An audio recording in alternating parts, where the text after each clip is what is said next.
ஏன் பாகிஸ்தான்ல 1 litre petrol விலையை 445 ரூபாய் நிர்ணயிச்சிருக்காங்கன்னு பாத்தீங்கன்னா அவங்களுடைய ருபி டாலர் ரேஷியோ அப்படிங்கிறது ஒரு யூஎஸ் டாலருடைய மதிப்பு 277 ரூபாயா இருக்குது. அதே மாதிரி ஸ்ரீலங்காவில் 1 லிட்டர் பெட்ரோல் விலையை 470 ரூபாயா நிர்ணயிச்சிருக்காங்க.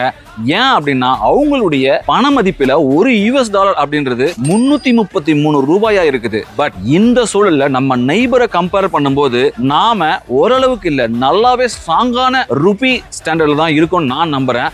அதுக்கு என்ன ரீசன் பாத்தீங்கன்னா இன்னைக்கு ஒரு யூஎஸ் டாலர் பிளஸ் இந்தியன் மதிப்பு பாத்தீங்கன்னா 95 ரூபாய் 24 பைசாவா தான் இருக்கு. அதே போல பெட்ரோலும் பாத்தீங்கன்னா 109 ரூபாய் 18 பைசாவா தான் நாம வித்துட்டு இருக்கோம். அதாவது இது வரைக்கும் 4 முறை விலையேற்றத்துல 7 ரூபாய் பிளஸ் அமௌண்ட்டை மட்டும் தான் நாம இதுவரை இன்க்ரீஸ் பண்ணிருக்கோம் compare to our neighbour countries.